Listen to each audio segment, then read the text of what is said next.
Alors, on débute le chapitre 10, c'est le chapitre sur les parasites, donc le chapitre sur la parasitologie. J'ai divisé le chapitre en 3 parties et dans cette vidéo, on va voir la première partie. Donc, dans la première partie du chapitre 10, on va voir premièrement l'analyse des selles pour la recherche des parasites et également les parasitoses. Donc, la majorité des parasites qu'on recherche au laboratoire de microbiologie, ce sont des parasites qui vont causer des problèmes intestinaux. Donc, on les recherche à partir d'un spécimen de sel.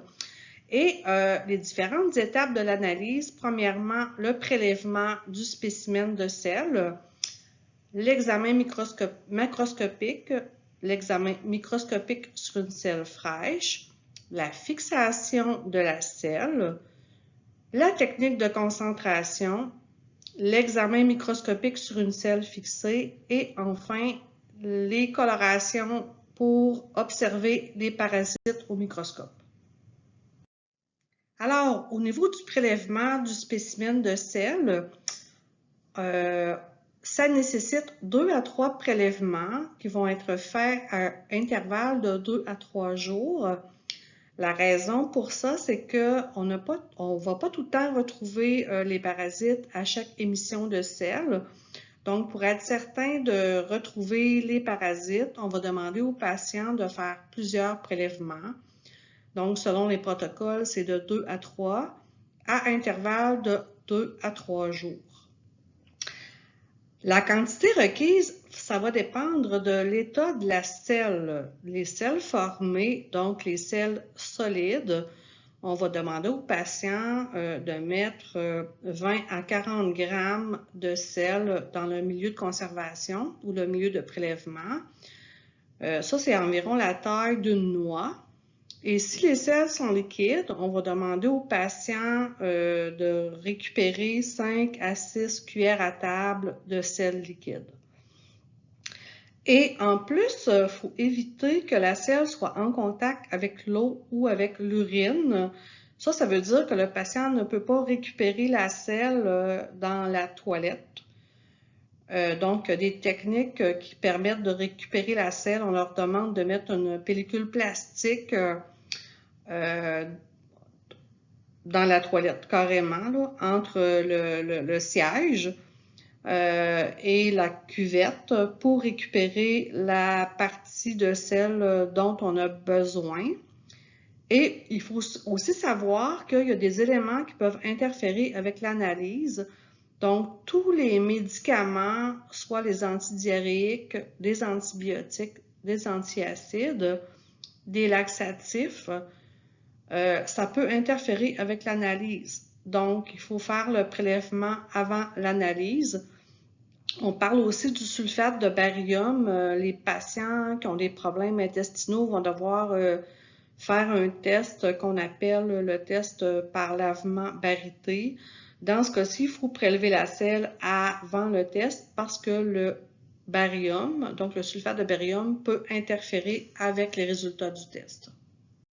Donc, la deuxième étape, c'est l'étape de l'examen macroscopique de la selle. Donc, ça veut dire qu'on va observer l'aspect. Est-ce que j'ai une selle liquide, une selle qui est muqueuse, donc qui contient du mucus, ou encore on observe peut-être la présence de sang. Deuxième chose, on va mentionner si jamais on observe la présence de verre ou encore de segments de verre. Donc, quand je dis segments de verre, on va le voir plus loin, mais le verre solitaire, comme le ténia, va libérer des petits segments de quelques centimètres de grosseur. Alors, dans certains cas, on va examiner la selle fraîche au microscope. En fait, on fait un état frais de la selle qu'on va homogénéiser dans de la saline et qu'on va observer au microscope soit à 10x ou à 40x. Ça permet de détecter les protozoaires qui sont mobiles ou encore des larves qui sont également mobiles. Donc, la selle, elle n'est pas fixée. Ça veut dire que nos parasites sont toujours vivants. C'est un test qui doit être fait rapidement, c'est-à-dire de 30 à 60 minutes suite au prélèvement. Donc, c'est pas un test qu'on va faire souvent au laboratoire. Donc, on va faire l'examen microscopique sur la selle fraîche seulement dans certaines situations. Alors, une étape importante, c'est la fixation de la selle. Dans tous les cas, on va fixer la selle avant de faire l'analyse. Et ça permet de préserver le spécimen et en même temps, on va tuer les parasites et on va conserver surtout la forme des parasites pour pouvoir les identifier. La technique, c'est juste de mettre la selle dans un produit fixateur.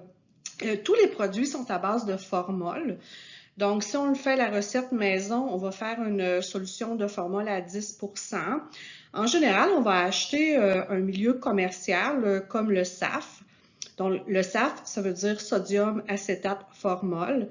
Et on va demander aux patients de mettre, comme on a dit tout à l'heure, la grosseur d'une noix. Donc, ça va faire en sorte qu'on va obtenir un ratio de 1 partie de sel pour 3 parties du fixateur. Alors, suite à la fixation de la selle, on va faire ce qu'on appelle une technique de concentration. Bien, ça le dit, ça permet de concentrer les parasites qui sont peut-être pas en quantité nombreuse. Et aussi, ça permet de séparer les parasites des débris parce que dans la selle, il y a énormément de débris. Des débris qui peuvent parfois ressembler à des parasites. Alors, ça va faciliter le repérage des protozoaires et aussi des œufs. Dans certains cas, c'est des œufs des vers qu'on va rechercher. Et la selle doit être fixée au préalable. Donc, si c'est une selle fraîche, c'est le technicien qui va fixer la selle dans un milieu à base de formol. Ou sinon, c'est le patient qui va déjà avoir mis sa selle dans le milieu MIF, qu'on a vu le milieu SAF plutôt, qu'on a vu tout à l'heure pour fixer la selle. Alors, il existe 2 techniques de concentration, soit la première technique qu'on appelle technique de sédimentation au formol éther. Dans ce cas-ci, les parasites sont plus denses que les solutions utilisées, soit les solutions de formol éther. Alors, les parasites vont se retrouver dans le fond du tube, donc dans le sédiment ou on pourrait dire aussi au niveau du culot. La deuxième technique, c'est la technique par flottaison. Et là, c'est le contraire, c'est que les parasites sont moins denses que les solutions utilisées et les parasites vont se retrouver au niveau de la couche supérieure du tube. Nous, on va retenir la technique de sédimentation au formol éther. C'est la technique qui est la plus utilisée dans les hôpitaux et c'est également la technique que vous auriez dû faire au laboratoire si on avait pu le faire dans d'autres conditions. Donc, pendant la technique de concentration, en fait, vous avez un exercice d'ailleurs qui va énumérer les différentes étapes de la procédure de la technique de concentration par sédimentation au formol éther que j'ai mis sur Moodle. Donc, prenez-en connaissance. Mais bref, suite à la centrifugation du tube, vous allez vous retrouver avec 4 couches. Donc, premièrement, le culot, où on va retrouver possiblement les parasites. Vous avez une couche de formol, vous avez une couche de débris, donc c'est un genre de bouchon graisseux que vous allez retrouver ici, et vous avez une couche d'éther. Dans la technique, suite à la centrifugation, on va jeter les 3 couches supérieures pour garder le sédiment ou le culot et c'est à partir de ça qu'on va aller faire la recherche de parasites au microscope. Donc, la 6e étape, c'est l'examen microscopique sur le sédiment. Ce qu'on va faire, on va rajouter une goutte de Lugol, donc c'est le même réactif. Je vais aller chercher mon... Donc, la goutte de Lugol qu'on va rajouter au sédiment. C'est le même réactif que vous avez utilisé pour la coloration de grammes. Donc, ça permet de colorer un peu, disons, comme vous voyez sur la photo, les structures à l'intérieur du parasite. Et l'examen va se faire entre lame et lamelle, un peu comme un étoffe frais, à 10x et à 40x. Et il faut savoir qu'on peut pas, il n'y a pas de mobilité à interpréter parce que les parasites sont morts. Ils ont été en contact avec du formol. Donc, on n'a pas de parasites vivants ici. Juste, on va le voir plus loin, mais ici, on a un entaméba histolytica. Donc, c'est une amibe qui cause des problèmes intestinaux. Alors, vous voyez le parasite avec le noyau à l'intérieur ici. On va voir un petit peu plus loin comment identifier ce parasite-là. Alors, maintenant, les colorations permanentes, donc la 7e étape. En général, en plus de faire la recherche des parasites au microscope, comme on vient de le voir là, à partir du sédiment, on va également faire un frottis à partir de la selle fixée. Et on va faire une coloration. Donc, la coloration de routine, c'est la coloration à l'hématoxyline ferrique modifiée. La coloration, en fait, elle permet de mieux voir les structures à l'intérieur du parasite. Donc, et ça va faciliter l'identification des parasites selon les structures. On a une photo ici de parasites colorés avec l'hématoxyline. C'est le parasite Giardia. Donc, vous voyez un Giardia ici et on en a un deuxième ici. Donc, vous allez voir plus loin dans la partie 2 du chapitre comment faire pour identifier ce type de parasite-là. Donc, la coloration qu'on vient de voir à l'hématoxyline, c'est une coloration qu'on va faire de routine pour tous les parasites. Il y a une deuxième coloration qu'on va faire sur demande spéciale seulement. C'est ce qu'on appelle la coloration de Kinyoun. Et dans ce cas-ci, ça permet d'identifier un parasite qu'on appelle le Cryptosporidium. En fait, le Cryptosporidium, ça ressemble vraiment à des levures, donc une forme ronde ou ovale. Et il faut savoir qu'on a tous des levures dans nos selles. Donc, si le médecin suspecte une infection ou une parasitose à Cryptosporidium, il doit le mentionner dans les renseignements cliniques. Et ce qu'on va faire, on va faire un deuxième frottis qu'on va colorer avec le Kinyoun. Et le principe du Kinyoun, en fait, c'est le même principe que la coloration de Ziehl-Neelsen qu'on avait déjà vu pour les bacilles acido-alcoolo-résistants. Alors, ce qu'il faut savoir, c'est que le parasite est acido-alcoolo-résistant, c'est-à-dire que suite à la coloration de Kinyoun, il va garder une couleur rouge, alors que tous les autres parasites sont pas colorés comme comme les levures, par exemple, vont pas prendre la coloration de Kinyoun. Donc, suite à la coloration, si jamais on a des structures en rouge, on peut confirmer que c'est une parasitose à Cryptosporidium. Donc, si je résume l'analyse des selles pour la recherche de parasites qu'on va faire de routine, premièrement, souvent la selle, elle va arriver déjà fixée dans le milieu de transport qu'on avait vu, là, le fixatif, le SAF. Si jamais on reçoit une selle fraîche qui n'a pas été fixée par le patient, à ce moment-là, vous allez devoir, c'est le technicien en fait qui va mettre une partie de la selle dans le fixatif.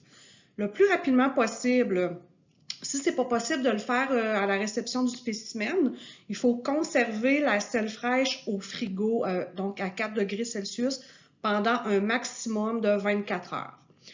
Maintenant, on va faire par la suite l'analyse en tant que telle. Donc, c'est la technique de concentration qu'on a déjà vue. On va faire un examen microscopique du culot, soit à 10x ou à 40x, afin de repérer soit des œufs, soit encore des parasites protozoaires. On va faire aussi de routine un frottis à partir du culot qu'on va colorer à l'hématoxyline ferrique modifiée. Cette lame-là va être regardée à 40X et à 100X si jamais on a des parasites protozoaires qui sont vraiment plus petits que les œufs, donc il faut se rendre à 100X pour pouvoir faire l'identification. La coloration de Kinyoun, si jamais on suspecte Cryptosporidium, c'est pas fait de routine, ça va être fait sur demande spéciale seulement. Donc, quand on parle de parasitose dans le monde, on sait qu'on rencontre des parasites sur tous les continents et sous tous les types de climats.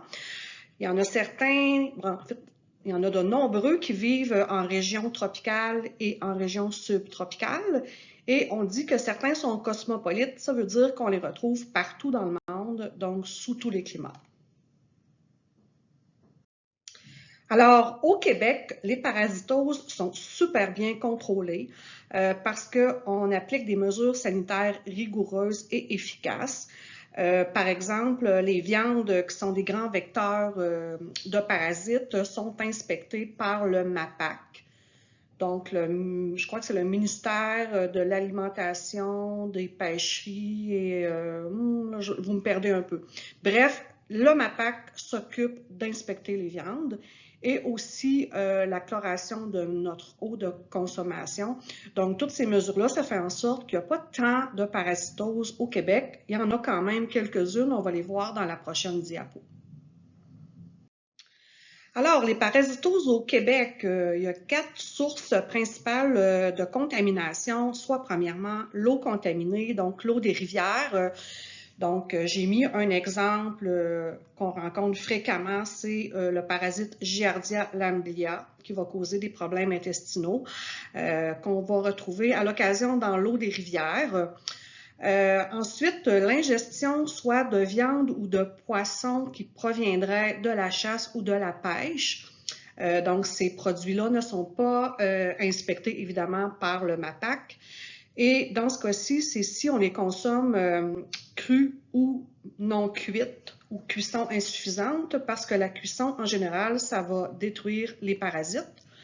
Maintenant, une des parasitoses les plus fréquemment rencontrées, c'est chez les enfants, c'est Enterobius vermicularis. Et la transmission va se faire soit dans les garderies, dans les parcs, dans les carrés de sable.